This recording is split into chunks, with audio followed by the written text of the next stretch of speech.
Good morning, good afternoon, and welcome everyone. My name is Brandon Turnage, and I will be your host for today's webinar. We'll be exploring how XR is utilized in the courtroom.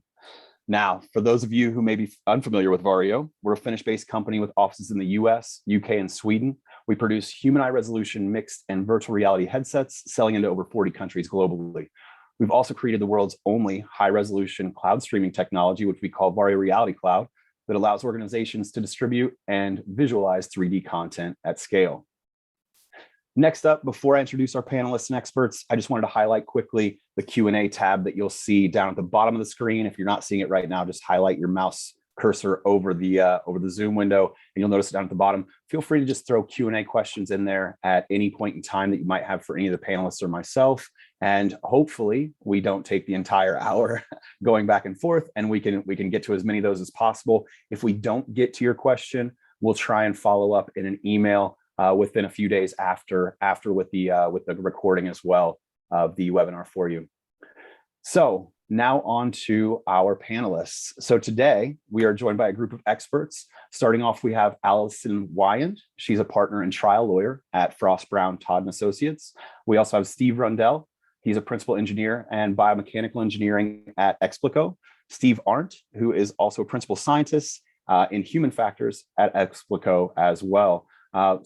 So I think at this point, I think it would be best to introduce the Explico company. So Steve Rundell, if you could kind of give us just a deep dive or kind of overview of what you all do, that'd be fantastic to get us kicked off.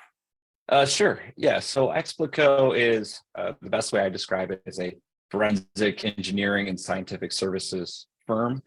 Really what we do is we investigate accidents or failure primarily. And really what we're confronted with is complex problems, a lot of times related to litigation, and really what our bread and butter is, or what we feel like we do best in the field, is use modern tools, and really visualization is a huge part of what we do, right? So basically 3D reconstructions of all types of accidents and failures, which is a big part of why we're here today and talking about using mixed reality, using big VR to help with those issues. Fantastic. And maybe if you could, kind of as the next step, why mixed reality is really a major benefit to the legal process, and how you utilize just this piece of technology as a deliverable for Allison and some of the clients that you have. Sure. So like I said, a big part of what we're doing is creating visualizations, using tools to help explain what happened. And if you kind of look at all of these bullet points that we have on this slide, so you have managing and assessing risk, eliminating bias and slant, enabling a quick contextual understanding, virtual on-site visits, valuable insight. They all kind of share a common theme, right? We're talking about this in the context of the courtroom, but really what we're trying to do is we're trying to help our clients understand what happened, right? And we can sit there and we can talk about it, or we can show them, or we could take that even one step further and put them in that place. And I think Allison could probably talk briefly about how, the courtroom's a small percentage of what we're trying to do here. When they call us, they need to know what happened. Allison, is that right? Yeah, absolutely. This technology has applications at all phases of the litigation process, from the day that a client calls me saying, we've had an accident, we've had an incident. I call Steve and Steve up and get them out to the scene as soon as I can to get them to start documenting and gathering information. And that information helps me advise my client about what happened.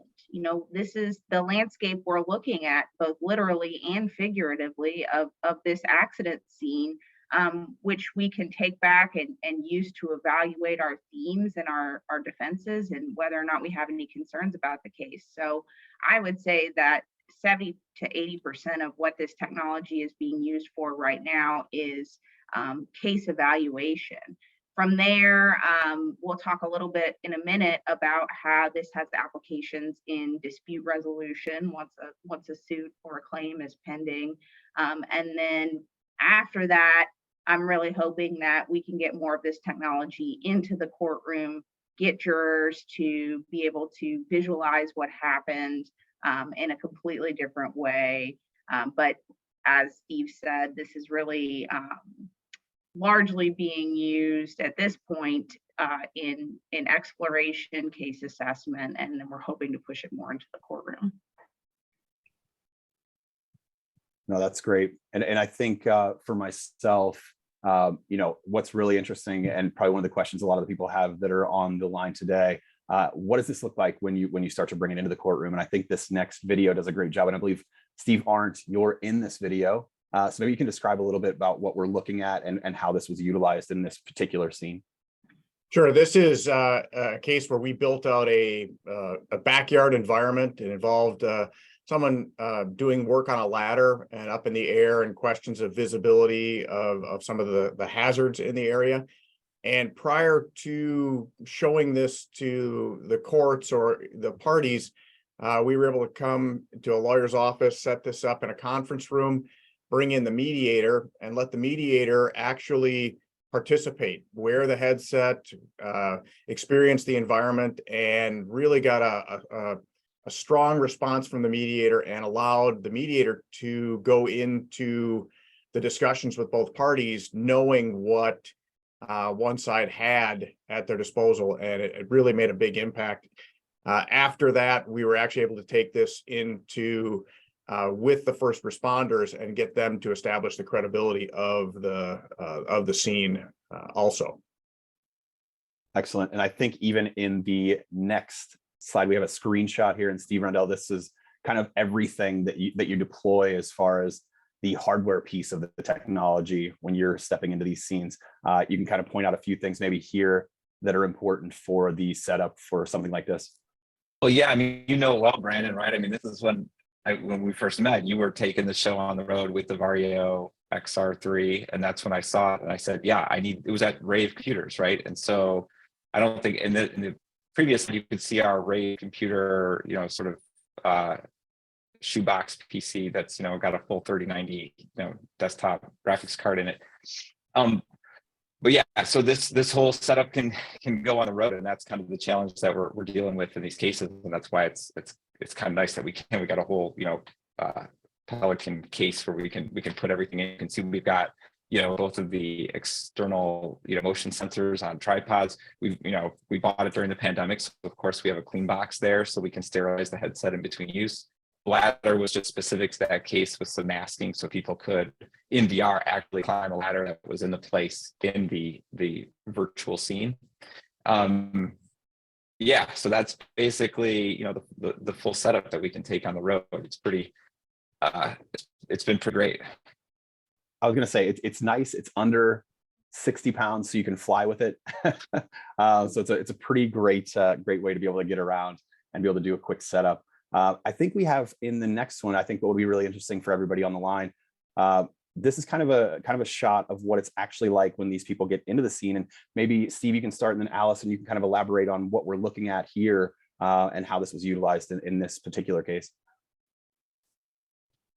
Yeah, so this was the case that Steve Arndt was just talking about, and it's kind of demonstrating how this particular case where we have a ladder and nearby various hazards, and basically being able to put, in this case, the mediator, right, the person who's going to help these two sides potentially resolve this dispute, to really give them a feel for what was present. And so where we're really identifying on the civil side. So on the civil side of lawsuits, where we're really identifying a good potential use case is when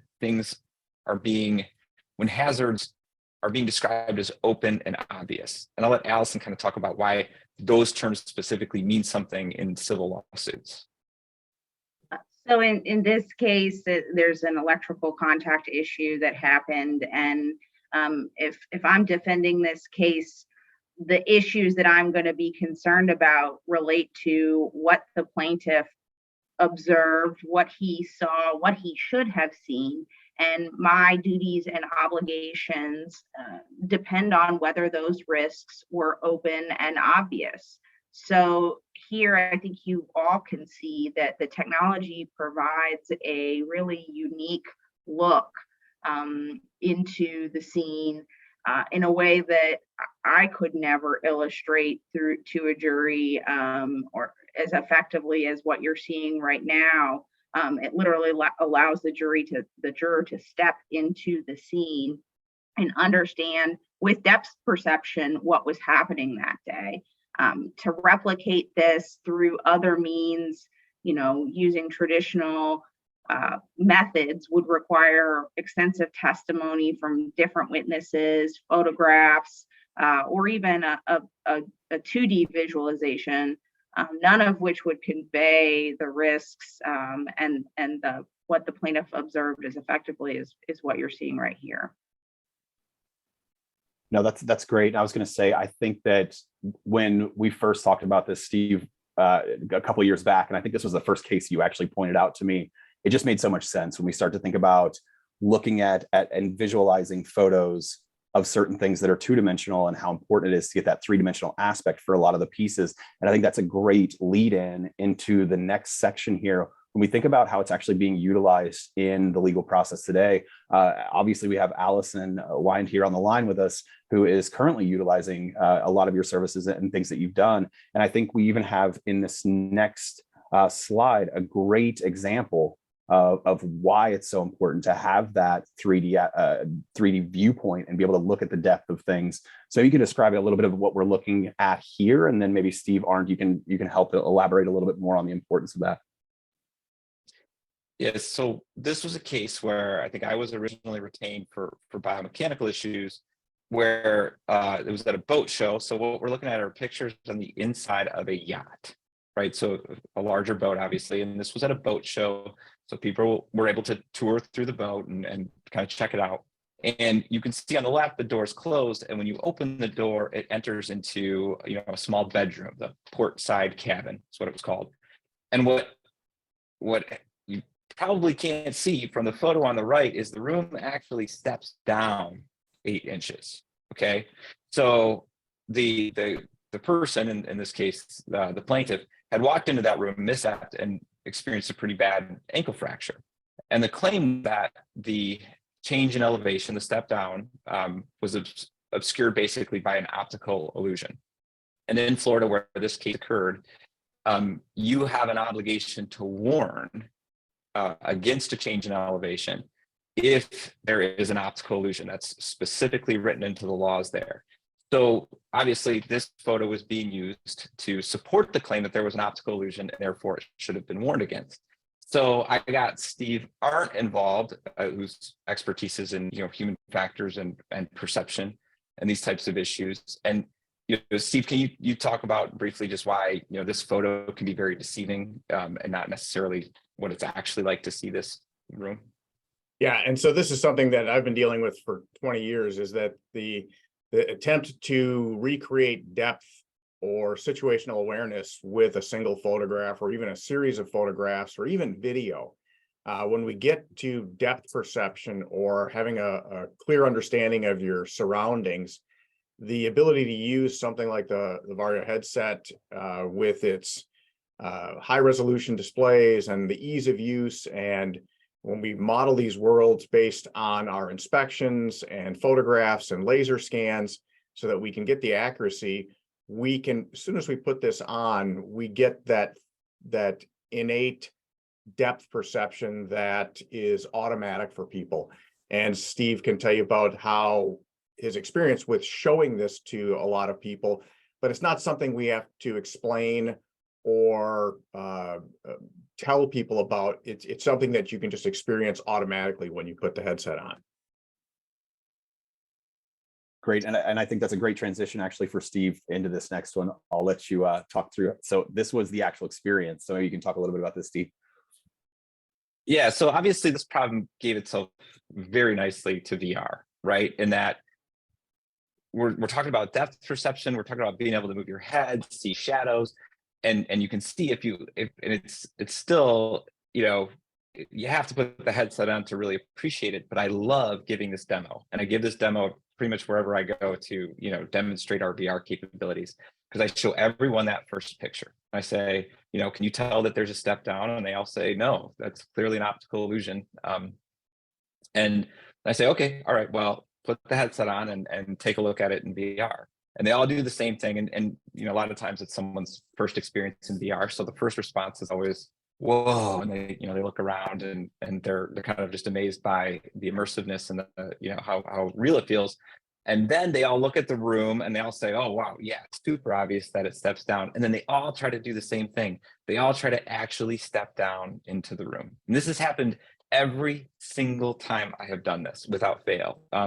Even though there's no step down, right, in the office or wherever, our studio, wherever we have it, this is a completely flat room, but they try to step down because it is that clear that there's a step down.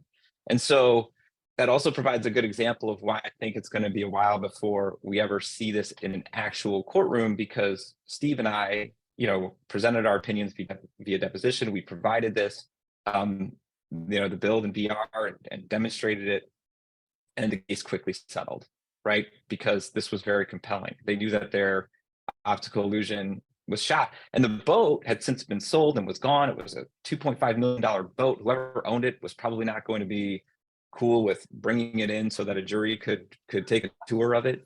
So this was really our only way to really show in a compelling way that photo was deceiving. Now, not to take any credit away from Dr. Arndt's ability to explain it, I think that's also good. But this was a game changer, right? It basically concluded the case. And I think whenever you have a case where the science is firmly rooted in one side or the other, and any sort of tool, whether it be this one or another one, provides a really, really compelling support for that, those cases are probably going to go away. And I think, when this is used on the right cases, it's going to be, it's going to be a long time before it sees the courtroom, because this is going to resolve cases, which I think is really what our clients want first and foremost. Absolutely. And I think that for anybody on the line who's a VR enthusiast, you've all probably done the walk the plank video, and how difficult it is to actually step off that plank when you're lodged up in the air and you have to, take that leap of faith. It really does show a great representation of how realistic that three-dimensional look and feel is once you're inside of VR experience or a mixed reality experience. And I know that the next piece is going to be, we have to have some kind of science. We have to have some kind of publications. We have to have writings about this. And you have a great team put together with Steve and yourself, where you do have a lot of these things and knowledge base for it. Steve, Arndt, could you tell us a little bit about some of these publications and things that you've put together, both Steve Rundell and yourself? Yeah, so one of the things that is really important and kind of crosses the border between the science side, the technology side, and then the courtroom side is that we have to demonstrate that these tools and techniques and methods are scientifically valid, that they are generally accepted. And one of the ways we do that is by publishing research, peer-reviewed findings. And we always have to start with really basic elements of them. And with VR, some of the early stuff we did was just to show the capabilities and limitations of the various tools and techniques that we're using. Obviously, that we're using the most capable, but we also want the technology not to be misused. So it's important that we talk about, even with the best technology, what the limitations are. And so we started with a series of really kind of basic research studies about how small of an object can you see? How close is the ability to recognize small objects or color changes or contrast changes between the real world and various headsets? And we put these out, really as soon as we could, and we're continuing to build on this literature set so that when Allison takes us into the courtroom, she has the tools to actually sell it to the client and the jury or the judge, and she can maybe tell us about how important that is. Yeah, absolutely. The downside to how effective this technology is that, as Steve alluded to, cases settle. We haven't had a lot of opportunities to bring it into the courtroom. And as any lawyer on the line knows, the law tends to be several years behind on technology. I practice in Kentucky, and there are a lot of courtrooms out in rural parts of the state that have a really slow internet connection and a big screen TV, and that's all the technology we're able to implement. And similarly, you have judges who are reluctant who will be reluctant to bring this type of thing into the courtroom. There's going to be questions about whether or not it's accurate, whether or not it fairly and accurately displays the scene. And as a lawyer, it's my job to authenticate the evidence, same way I would authenticate a photograph or a scale model or a recreation of the scene, by using witnesses to demonstrate that it's a true and accurate representation of what they saw that day.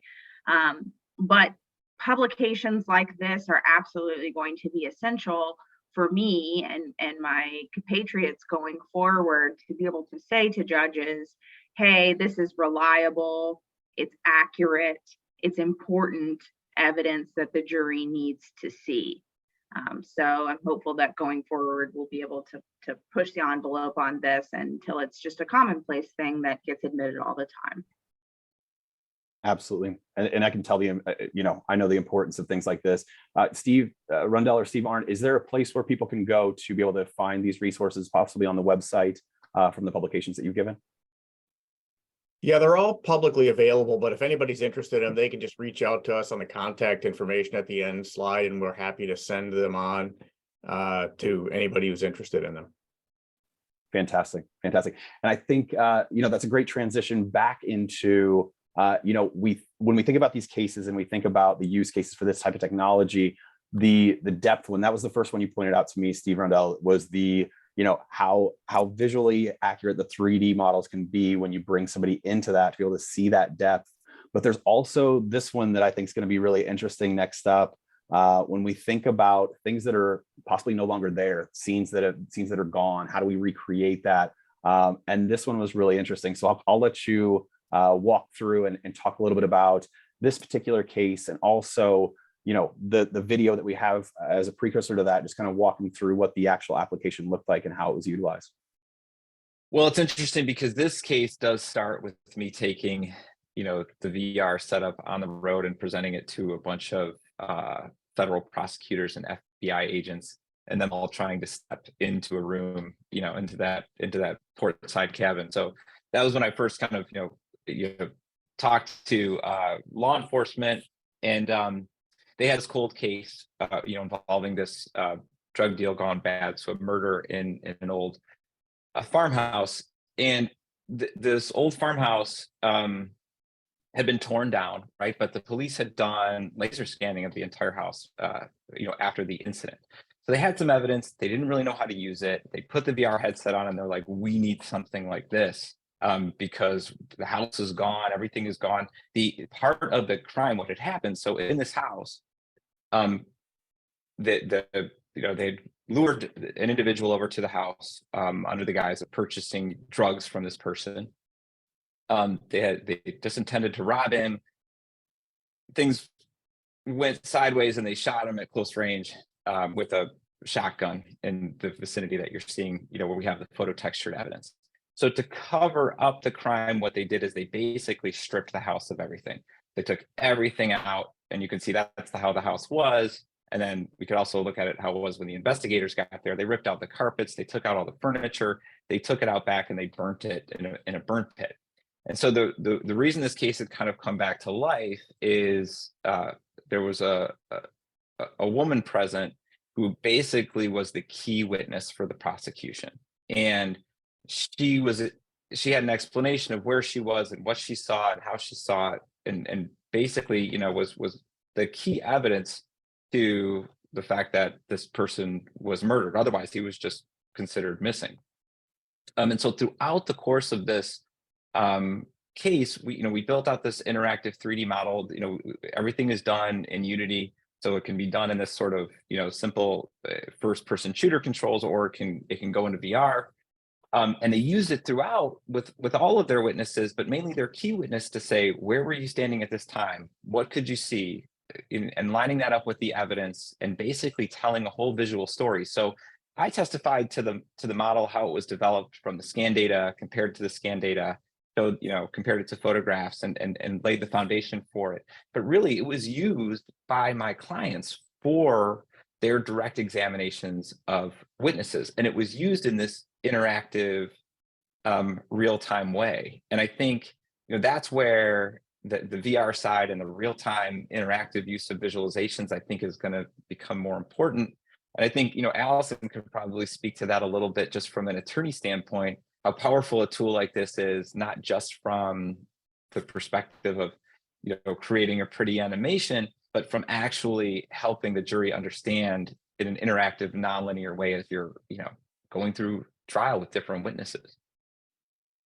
Yeah, I've watched this animation several times now in preparation for this webinar, and it just strikes me every time how beautifully this illustrates the level of effort that the perpetrator went to cover up what happened.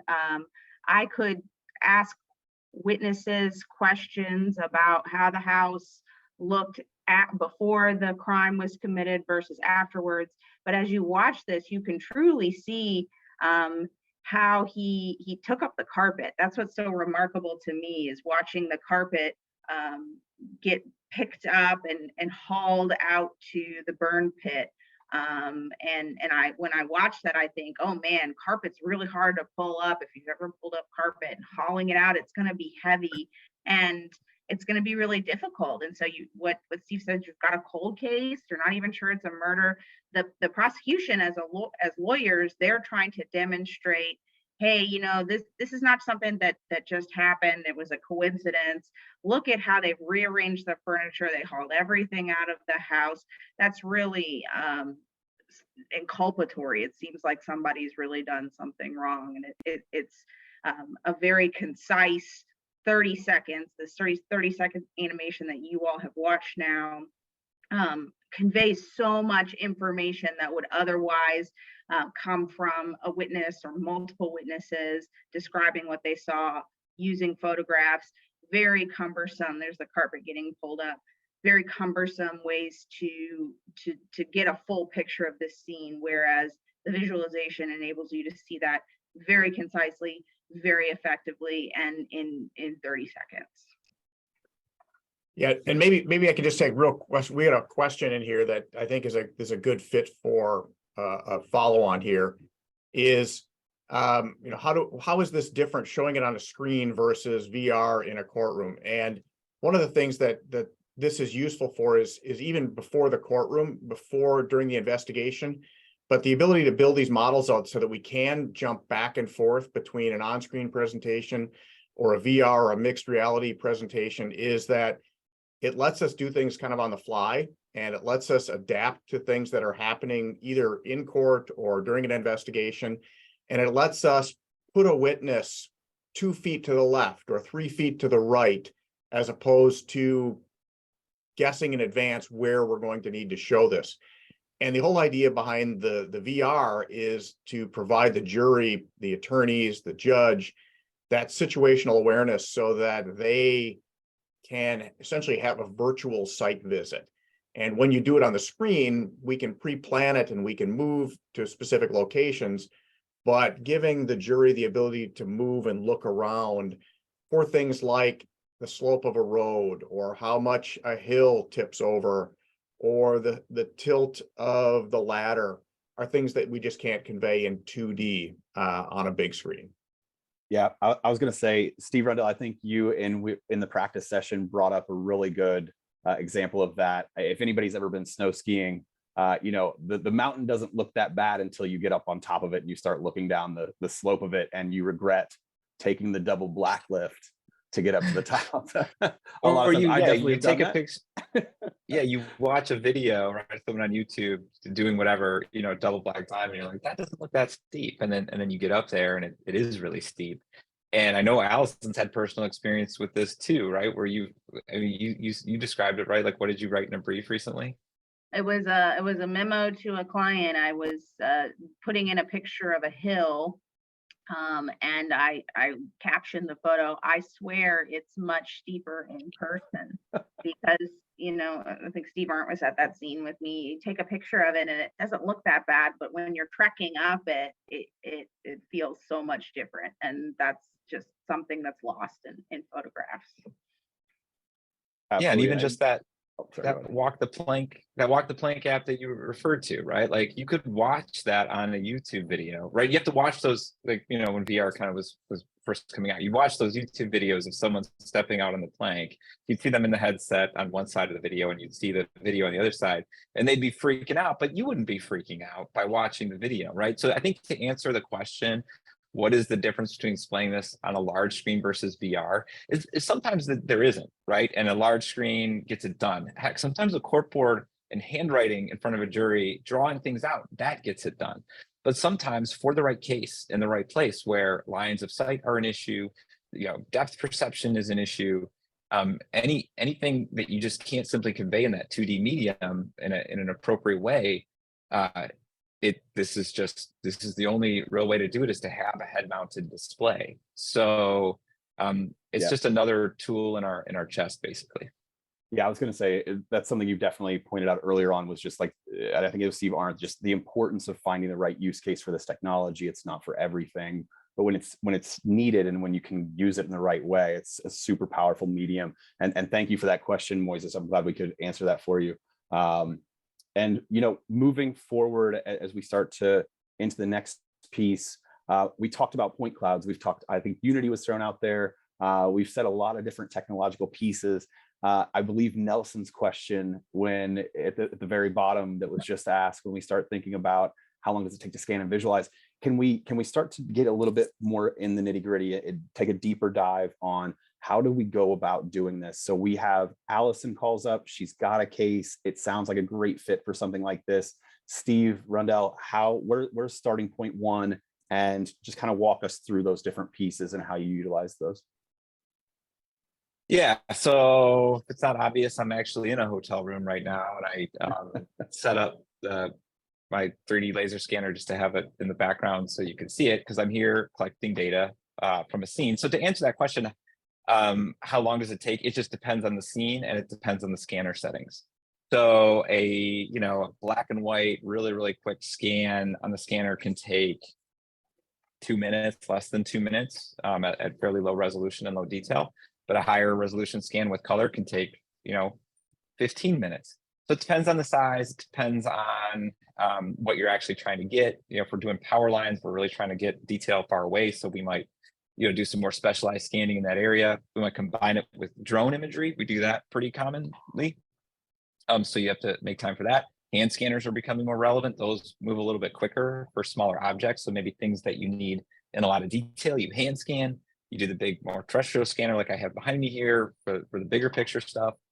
And now phone scanners, Recon 3D, Eugene Leschio's app that you can get on the App Store is really getting, gathering steam, and there's publications for that. So even phone scanners and Nerf stuff that's coming out is really popular. So it's a moving target, and it just depends. Sometimes we can be out there for days. Sometimes we can be out there for 2 hours. But that's step one, right? Gathering all that data. And you can see here, we just have a visualization of kind of a driving simulator that we built out in Unity. So once we get that scan data, whether it's inside of a vehicle, outside of a vehicle, a site, we convert all that to, 3D models and texture and add materials and do all that good stuff and get that into, for us, we're typically moving towards some sort of real-time visualization tool. Unity is what we use the most, Unreal Engine a little bit as well, but that way we have things it's one quick step to VR from there. And there's questions about photogrammetry. Yes, we do a lot of photo scanning, a lot of photogrammetry to build our models. That's where that's basically the drone workflow. And if you go to the next slide, I think it kind of shows how it comes together. So this is this is kind of showing the previous slide was just sort of showing that's like a typical on a display visualization. But when it comes together in VR. this is, what it ultimately looks like, and why, the XR3 is so right for us and for our application is, one, the ability to use, the hands. As you can see in here, we don't have any hand controllers. For anyone that's evangelized VR and put new people into VR, the hand controllers is always a challenge, right? They drop them, they exit out of the application, they teleport themselves somewhere unintentionally. So the ability to use the hands is great. Also, just to kind of answer one of the questions live about understanding the difference between mixed reality and virtual reality, I don't think we have any good videos for that, but the power of the XR3 and the mixed reality for us is that you don't have to be completely in a virtual environment to start. The last bullet point here, the real world visibility. When you put the XR3 headset on, you see through the pass-through cameras. So you're still in your actual room. So if I put a juror in this and they're not familiar with VR, they go in and they're still where they were. It's not this sudden change of environment. And then I can start layering in. I can make the ground a virtual environment. I can add a car. I can and slowly move them into a virtual environment. The Varjo XR3 has a Volvo XC90 demo that really shows that. So that would be the key difference between virtual reality or mixed reality and virtual reality is really shown well in that. And I see that being big in courtrooms where you just want to show them one thing, this device, this whatever it may be. So that hand tracking, the real world visibility, that mixed reality, and then the ability for the IPD adjustment to happen automatically is also really big, because I don't want jurors to have to do that. So I think that kind of explains how it starts with me here in a hotel room, going to a site, scanning, collecting all the data. We have a bunch of talented technical artists and developers who turn that into real-time environments. And then if the case is appropriate, then it goes into VR from there. Yeah, let me add one more thing to that, and it's a part of a question that's been asked, is the couple of the other advantages is just the ease of use of this device, of the Varjo versus others, but also the high resolution central field of the display. For human factors investigations where we're looking at small things like the texture of a carpet or a power line or labeling on something that's in the distance, having that central field of view, the higher resolution, and then being able to do that with the lower resolution parts of the camera, so we're not stressing out too much of the model in the computer. That's the big advantage for me from the human factor side, and where this display really set itself apart from what was available at the time. Absolutely. And I appreciate you diving into all those. I think that was a great job of kind of explaining why it's really important, especially when you're bringing a new technology into a space that traditionally, as you pointed out, Allison, earlier on, is very reluctant to these new types of technology. So that automatic IPD adjustment, being able to see the real world, allowing comfort, even for me outside of the courtroom, when we think about enterprise adoption of VR and mixed reality, a lot of the sticking points are once we start to get the executive suite down and we get some of the older folks within an organization that have done things one way a really long time, it's got to be really easy and seamless. And if you make somebody sick, if somebody trips and falls, I can tell you from experience that that's the end of that technology expanding within that company, within that business line or whatever it may be. So I think you guys did a really great job of touching on all those points. I also really appreciate, I feel like this is a unique webinar in the fact that we've been answering these questions live. So great job on that. And I'm thinking that we can use these last 20 minutes. I know we've only got a few more questions, but I think we can continue to talk as we answer these questions live. Feel free, everybody here, to keep those coming. Could you talk a little bit about the challenges that you're facing? We've kind of, alluded to some of those, as far as Allison pointing out early on, the technology needing to be something, especially in these rural courtroom settings where we're still a decade behind. That's a challenge, obviously. And Steve Arndt, putting out a lot of these, publishing articles and things like that to provide validity and something for Allison and other attorneys to point towards to show that this is a valid use of this technology. But maybe Steve Rundell, maybe we'll all three take a turn in talking about some of the challenges. But Steve Rundell, if you want to start with some things that you're seeing or some things that maybe we haven't talked about so far that are challenges, and how you've overcome those so far.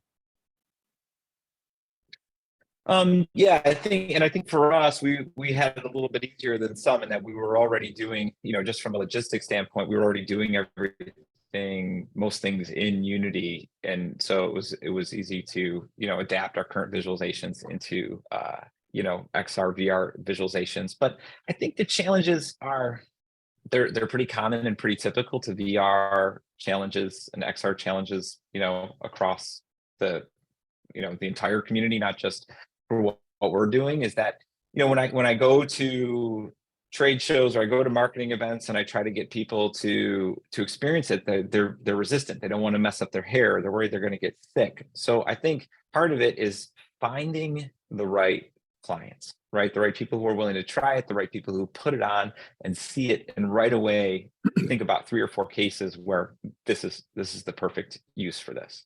So I think that is finding the right clients. Like Allison and her firm is kind of a unicorn in that respect, that they called us talking about how this could potentially be beneficial to their cases.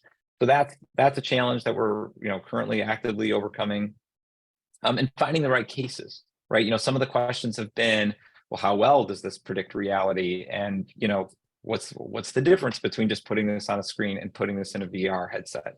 Well, we have to be careful, right? That's why the XR3 is so important. In a lot of cases, we need that level of visual acuity and need to be able to, and that's why we've published on it. We need to be able to say scientifically that this provides sufficient visual resolution in order to, actually support this opinion. One of Steve Arndt's opinions. So it's got to be the right case, and we have to, we don't want to start this technology off in the courtroom with doing something the wrong way and then setting it back even further. So I think that the challenges are, continuing to publish and scientifically characterize what should and shouldn't be done with this technology, finding the right clients that want to use this technology, appreciate it, can see what it should be used for, and making sure that we're using it on the right cases and we're using it in the right way, and we're testifying and performing our analyses in a responsible way as to not allow for it to be prejudicial or not allow for it to be misused. So those are mine, but I'm sure Steve Arndt probably has some too. And actually, we're taking these very small steps, and so we've got the Unity world now that's been used in a couple of cases, and we are on the doorstep of showing clients why they should fight for getting VR in the courtroom. We recently just got spatial audio into a federal court case in a railroad crossing case where there was an issue of where somebody was looking and what they could hear.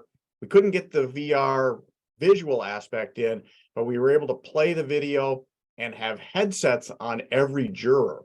And so to find a judge that allowed us to put in the model in the world and the spatial audio component, if we can get these rulings and we can get these small steps and we can get them used at depositions or mediations, then it becomes something that the next judge and next client wants to be the one who makes that leap. And so we can make it attractive, and it becomes like virtual stuff now in the modeling is everybody's seen it on TV, everybody's familiar with it, everybody wants it in their case. So doing things like this, making it more popular, making it more known, and having the science behind it and the ease of use cases is how we have to keep pushing it forward. Absolutely. How about you, Allison? Yeah, from my perspective, many of the clients that I'm working for right now are on board with this 100%. I'm getting pressure, and an expectation is I'm going to use technology in the courtroom to the fullest extent possible. My clients think that it is absolutely essential that we are pushing the bar forward on getting this type of thing into the courtroom, because I think as the examples we've seen today illustrate, it's outcome determinative. We can win cases using this. So it's not for every case, but the challenge I face is getting judges to admit it, as we've talked about a little bit today. But from the client perspective, I have many clients who are largely product manufacturers who want to be able to show the jury 3D images of the scene, any sort of technology and visualization that we can. It's just so powerful. We're past the days of writing on a whiteboard or a poster board. You use that in every case, but we need to use all the tools we have at our disposal to teach the jury about a product, to teach the jury about the scene, about what happened. And this is just so compelling. So, to answer the question, the challenges I face is just, finding the right case where I can get it in the courtroom, and then doing all my homework and using all the good publications that these guys have done to admit the evidence. Excellent. I think that was great. And I appreciate everybody's time going over those challenges, kind of how you overcome those. And I do see one of the questions that we had regarding integrating Ultraleap technology, and maybe this is just a really good plug for some of our engineering team internally. If you go to developers.varjo.com, there is documentation and kind of a walkthrough on how to be able to do that. I know we don't have any necessarily developers on the line to answer in depth, but if you check out developers.varjo.com, we have a whole lab section where our team internally really helps people be able to utilize these technologies. So I do note specifically that there is one labeled hand tracking. So even if you just type in hand tracking Varjo lab, I think that it'll pop right up for you in the first search. So feel free to Google that one to be able to get a little bit more depth there. Moving on to the next question, I know that we've got 13 minutes, so we should have plenty of time. What is kind of the future of this technology? And I'm not necessarily asking what Explico's 5-year roadmap is. You don't have to tell us any secrets or anything that you've got coming out, but even on your end, Allison, I'd love to hear, and maybe you can start for us. What do you see as far as the technology aspect of XR or virtual reality, or even just any of the technology that Explico brings to the table? What's that future look like in the legal world, in your perspective? I think that this technology is going to be the new standard. I think we've seen as in the duration of my practice in the courtroom, point clouds, we've seen 3D models, we've seen recreations, and I think we're going to see more and more VR. As I said before, my clients are pushing me to use it because they think that it's outcome determinative. They think we can win cases using it. And I myself think it can be a very powerful tool for lawyers on the defense side to combat some of the runaway verdicts that we've seen. And for those who may not work in the legal industry all the time or in litigation, especially since the pandemic has hit, there's been a real upward trend in large verdicts, multi-million-dollar verdicts or $10 million plus verdicts are known as nuclear verdicts. And I think that this type of technology can be very effective in combating and preventing those type of verdicts, because it enables the jurors to step into the scene and get a firsthand look of what happened. I recently tried a case in Kentucky last year where we were defending the design of a vehicle, and we had a witness come in and walk the jurors through a point cloud visualization of the scene, showing the crash and really showing the speed and the velocity and the force. And so when we interviewed our jurors afterwards, they said that was absolutely the most powerful piece of evidence that they saw. That was the one that really stuck with them. We had hours of testimony from corporate representatives who talked about the design and all the safety features and every decision that was made and why we made the decision. And we had witnesses who had been involved in the accident and who could talk about the speed and what happened. But the jurors, what stuck with them when we called them 10 days, 2 weeks after the trial, is that visualization of point cloud. So it really goes to show you that as a lawyer, I can put on hours and hours and hours of testimony, do my best, but sometimes there's just one piece of information that really stands out. And I think that this is the type of compelling information we're going to see in the courtroom. That was great. Yeah, that was excellent. Thank you, Allison. Steve Rundell, what are your thoughts? I just hope that, with the introduction of, the Vision Pro, maybe it'll help move this along, and there's a question related to that I guess I can answer at the same time. It just needs to be more commonplace, right? I think that, like I already talked about, the struggle of just getting someone to put a headset on, it's foreign. Not everyone has these in their households. So I think, in the future, I think inevitably it's just going to become more commonplace. And so, like everything else, and then, as soon as everything becomes commonplace everywhere else, 5 years later, it'll become commonplace in a courtroom. It's just kind of the way things go as far as technology in the courtroom works. So I think the future is that people are just going to start using it more and more eventually. I think anyone that's tried it on and used it realizes and acknowledges how compelling it is. And as soon as we get over those kind of barriers to entry, and it becomes more commonplace on the consumer side, it'll become more commonplace in the courtroom as well. Excellent. Steve Arndt? Yeah, and actually, one of the questions that's on the chat from Philip is part of my future is, but we have to be careful. It's talking about, can we use some of the tools within the Varjo, like the eye tracking, to do analysis? And absolutely. So we're not going to do that in the courtroom, because there's not a lawyer I know who wants to try to use the jury in a trial to figure out what's going on. But can we do it at a mock trial? Can we do it in research? Can we put somebody in a car driving down a dark road at night and see if they objectively look at the pedestrian or the crosswalk sign before they get to the intersection? Absolutely. And that is a risk-free experimental mode where we could have vehicle crashes, or the lead up to a vehicle crash, without destroying cars. And I came from a world where you would do crash tests and you'd have to do subject protocols and not put people at risk. But now we can put virtual people at risk and do some really cool and interesting analysis leading up to developing demonstratives and developing the best case strategy. That is one of the things that I'm most excited about using these tools, is the research side leading up to a trial or helping a client decide when they have a strong case. Perfect. Thank you for answering that. I think that was a great question from the field. I know we've only got about 7 minutes left, and we were worried that we were going to run up to the point and not be able to get to all the questions, but great job from everybody, Allison, Steve, and Steve, on answering those on the fly and really working them into this whole presentation. So I think we did a great job there.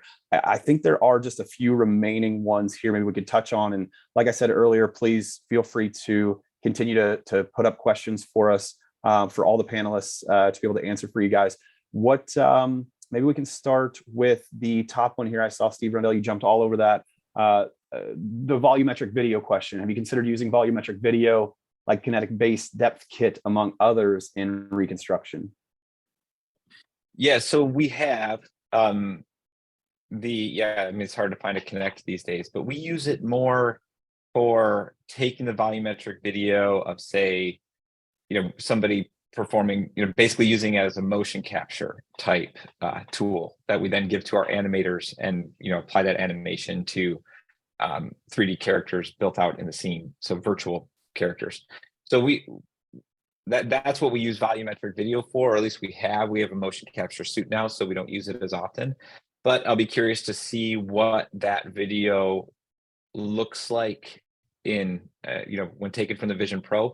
The problem that I worry about with any sort of 3D video that you're going to show in a headset is that, again, that to me is getting close to motion on rails in a headset, where there's going to be motion felt by the person. If they're watching a 3D video I did at the scene in a headset, then I would be worried that has the potential to cause motion sickness. And there's vignetting and there's things that can be done in frame rate, and I know, and that's fine, I think, in most applications. But in our application right now, we cannot run the risk of having a juror get sick. So so we have used it, but not at this point, not in the visual demonstrations for a jury standpoint. Great. I think that was a great answer. On the maybe skipping to the bottom one, I think Philip's question, Steve Arndt, I believe you kind of covered that whole piece of it. If I'm reading that correctly, on the analytics piece and kind of the implications of it and weariness of doing something like that so far. So down to the next one. What is the approximate cost of introducing technology like this as a visualization method? I'm sure it's dependent on case and how long it takes and all of the data that maybe could already be provided, like in the case example that you had where the police had already done the scan, which probably makes it a lot cheaper because you don't have to fly out like you've done today to go do a scan. But maybe you can give us some idea of rough costs or just maybe where to find that information. Yeah, it's tough. It's tough to say. I mean, from our perspective, since we've already built out all the tools in Unity and connected everything, and we have all the hardware and we have all the development skill and expertise, is it can be really cost effective. I mean, depending on what the scene is and what the environment is, I mean, we're talking about on the order of thousands of dollars. But generally, it gets expensive because you're not just getting a visualization, you're getting usually some combination of expertise, whether it's mine or Dr. Arndt's. So we're doing a whole analysis, even leading up to the visualization, right? So it's kind of case specific, but you're talking usually on the order for the combination of the expertise and the visualization, more on the order of tens of thousands of dollars, and even beyond, depending on all the work that has to be done to get to trial. And as you make it more subtle and more detailed and add things like low light or low contrast or high detail, and we have to establish the foundation for them, that's where some of the additional costs come in. Yeah, and what I think Allison did a great job earlier of kind of pointing towards when she was talking about the future, the ROI of something like this, right? Like when we talk about a case not even going to trial, like what's the cost savings there? Being able to shorten that time, but also just provide a definitive way of looking at something when we think about those depth cases where we could take hundreds of photos and maybe half the jury didn't get it. They saw it in a different way. So being able to put somebody in like Steve Rundell, when you talked about putting someone in and stepping down, everyone steps down. And that's a powerful medium. So I think the ROI is very obvious in some of the answers you've given. So that was fantastic. And I just want to say, thank the three of you, Allison, Steve, thank you so much for taking the time today. I know you're all busy, you're all on the road. So this isn't easy to get everybody together. So thank you so much. And if you want to learn more, here's some contact information for both the Explico team, but also Allison herself and her law firm. So feel free to reach out. I'm sure they would love to be able to get some emails following up from this webinar and be able to answer any further questions you might have or talk a little bit more about how you can implement this in the future. So thank you three so much. And we'll go ahead and wrap things up and let you get on with your days. Thanks, everybody. Thanks, Brandon. Thank you.